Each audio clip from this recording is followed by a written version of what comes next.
Very sorry. ఏమన్నా first time బావిడ present చేస్తుంది మూవీని. కరెక్ట్గా పాపం ఎవరికైనా సీటింగ్ దొరికినా దొరకకపోయినా, కొంచెం క్లమ్జీ అయినా, సరిగా మేనేజ్ చేయకపోయినా ఏమీ అనుకోవద్దు. సో ఫస్ట్ టైం కూడా కొన్ని మిస్టేక్స్ జరుగుంటాయి. బట్ వస్తున్నానండి. సో ఈ సినిమా అంటే అంటే ఈ సినిమా తను చూసింది ముందు. చూసిన తర్వాత ఇంకా పగలబడి నవ్వింది, చాలా నవ్వానని చెప్పి ఇంకా ఫ్రెండ్స్ తీసుకెళ్ళింది, మొత్తం మా ఫ్యామిలీ అందరినీ తీసుకెళ్ళి అంటే అందరికి చాలా బాగా నచ్చింది. తను బాగా నమ్మకం ఉంది. కానీ నన్ను చూడాలంది. నేను చూడాలని టైం దొరకట్లేదు. 3 hours కంపల్సరీ కేటాయించాలి. సరే హోమ్ థియేటర్లో లోడ్ చేయమని చెప్పాను. సో ఎలాగైతే ఒకరోజు చూశాను, చాలా నచ్చింది. కానీ ఇప్పుడు నన్ను బిజీలో నేను ఒక సినిమాని కాన్సన్ట్రేట్ చేసి నేను రిలీజ్ చేయడం చాలా టఫ్ అయిన విషయం. అదే చెప్పాను తనకి. సో ఇప్పుడు నేను చేయలేను, బికాస్ నా సినిమా క్లైమాక్స్ ఉంది, బిజీగా ఉన్నాను నేను, ఇప్పుడు నేనేం చేయలేను అని చెప్పాను. టిష్యూ దొరికిందా? టిష్యూ అని చెప్పాను.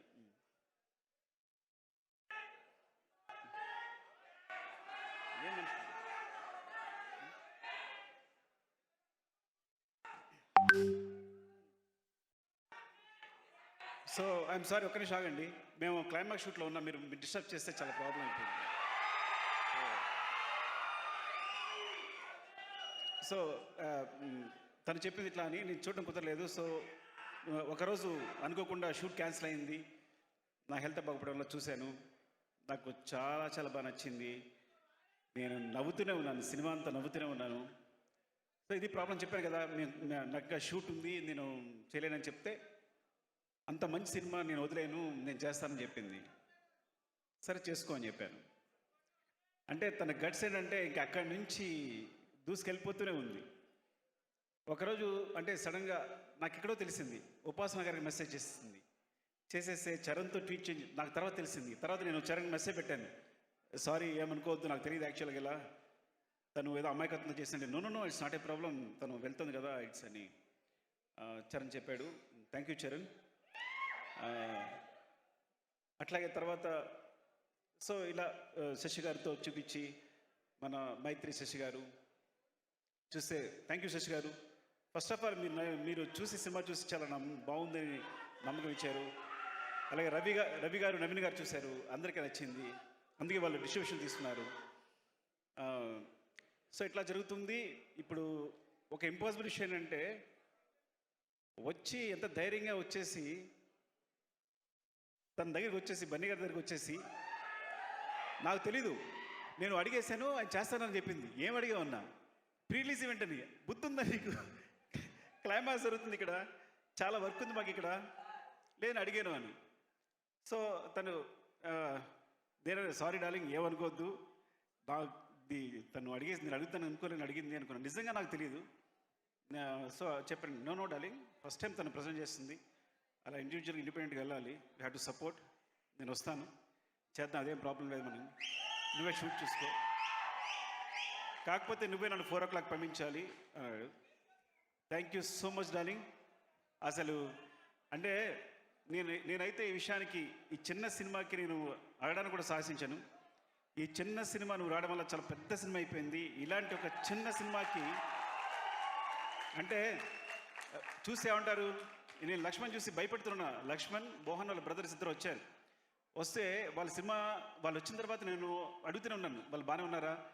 సాధారణంగా ఇలాంటి సినిమాకి మొత్తం మనీ తీసుకొచ్చి పెట్టేస్తుంటారు, ఫ్యామిలీ మొత్తం ఇన్వాల్వ్ అయిపోయి ఉంటుంది. సో ఇలాంటి ఎమోషన్స్ ఉంటాయి. నేను అడుగుతున్నాను, వాళ్ళు కరెక్టేనా, బాగున్నారా, ఇదని చెప్తుంటూ. సో తర్వాత సపోర్ట్గా అంటే ఫస్ట్ ఆఫ్ ఆల్ ప్రొడ్యూసర్స్ గురించి చెప్పాలి. రిషి గారు, ప్రసాద్ గారు, బుజ్జి గారు, ఇలాంటి చిన్న డైరెక్టర్ నమ్మి, చిన్న డైరెక్టర్ అంటున్నాను ఏమనుకోవద్దు, బికాస్ ఫస్ట్ టైం చేసినప్పుడు ఎవరికి నమ్మకం ఉండదు కాబట్టి, ఒక డైరెక్టర్ నమ్మి వాళ్ళు మనీ పెట్టడం అనేది చాలా గొప్ప విషయం. ఇలా ప్రోత్సహించడం అనేది ఈ సినిమా అంటే ఇలాంటి ఒక సినిమాని ఇంత బిగ్ చేసింది. డెఫినెట్గా డార్లింగ్, నువ్వు రావడం అనేది ఎంత పెద్ద విషయం ఈ సినిమాకి. మళ్ళీ చెప్తాను కాదు, చాలా పెద్ద విషయం రావడానికి. ఎందుకంటే రావు రమేష్ గారు హీరో ఏంటి, నేను కూడా ఫస్ట్ టైం అనుకున్నా రావు రమేష్ గారు హీరో ఏంటి అని. సో నిజంగా మిడిల్ ఏజ్ క్యారెక్టర్స్ కథలో చాలా దగ్గర మిగిలిపోయి ఉంటాయి మా దగ్గర. అలాంటి వాళ్ళు కనుక కథానాయకుడి హీరో పాత్రలు చేస్తే కనుక చాలా కథలు బయటకు వస్తాయి, చాలా మంచి మంచి కథలు బయటకు వస్తాయి. తను బన్నీ ఒక మాట అంటూ ఉంటాడు, I want to be star, నేను మంచి పర్ఫార్మర్ కావాలి, అది కమర్షియల్ అయినా సరే. I want to be good. ఎప్పుడు తను సారీ డార్లింగ్, మరి అది పర్సనల్ విషయం చెప్తున్నాను. అంటే వాంట్ టు బి పర్ఫార్మర్, నేను నాకు సినిమా చేయాలి, నేను బాగా పర్ఫామ్ చేయాలి. దట్ ఇస్ మై, తన ఫస్ట్ ఎయిమ్ ఏంటంటే స్టార్ కన్నా ముందు ఫస్ట్ ఎయిమ్ నేను పర్ఫామ్ చేయాలన్న కాంక్ష ఉంటుంది. అలాంటి పర్ఫామ్ చేయడమే గొప్ప. ఒక ఒక పెద్ద హీరో ఒక తనున్న పొజిషన్లో పర్ఫామ్ చేయడమే గొప్ప విషయం అనుకుంటే కనుక, అట్లా గొప్పగా పర్ఫామ్ చేసే రావు రమేష్ గారు కూడా is a biggest star. So so perform చేసే ప్రతి ఒక్కరిని హీరోగా చూస్తాను నేను.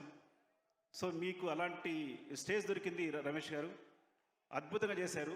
ఇలాంటి అవకాశం ఒక మంచి ఆర్టిస్ట్కి ఇలాంటి అవకాశం వస్తే ఏం చేయొచ్చు అన్నీ చేసేసారు మీరు. నిజంగా అద్భుతం మీరు చేసిందంతా. సో అలాంటి స్పేస్ దొరికింది మీకు. అలాంటి స్పేస్ లక్ష్మణ్ ఇచ్చాడు. Lakshman, you're awesome, seriously. నేను క్లైమాక్స్కి వచ్చేసరికి కళ్ళ నీళ్ళు వచ్చేసి కింద పడి దొల్లిస్తాను నేనైతే. అండ్ ఆయన చెప్పారు, రావు రమేష్ గారు చెప్పారు, ప్రతిదీ ఫస్ట్ టేకే అని. దాన్ని సిగ్గుపడుతున్నాయి ఏమనుకోవద్దు, టేక్ 1 అని. అన్నీ టేక్ 1 టేక్ 2 సార్ అని. అంత క్లారిటీ ఉంది నీకు, అంత సింపుల్గా, అంత చిన్న బడ్జెట్లో సినిమాని అంత గొప్పగా, అంత అద్భుతంగా తీసావు. Wish you all the best. చాలా చాలా పెద్ద హిట్ అవ్వాలని కోరుకుంటున్నాను ఈ సినిమా. అందరికీ, ఎవరైనా ఎడిటర్ అయినా మన భాస్కర్ భట్ల గారు, థ్యాంక్ యూ సో మచ్ అండి. మీ సాంగ్ చాలా పెద్ద హిట్. అండ్ చంద్రబోస్ గారు ఇన్వాల్వ్ అయినారు ఇందులో. చంద్రబోస్ గారికి, అండ్ మన మ్యూజిక్ డైరెక్టర్, ఎడిటర్, ఇంకెవరైనా ఇంద్రాజ్ గారు, మీరు ఇంకా అలాగే ఉన్నారు. Thank you so much. And ఎవరైనా మర్చిపోతే ఏమనుకోవద్దు మీరు. శ్రీహరి గారు అండ్ లక్ష్మణ్ బ్రదర్ మోహన్ గారు, అందరికీ wish you all the best.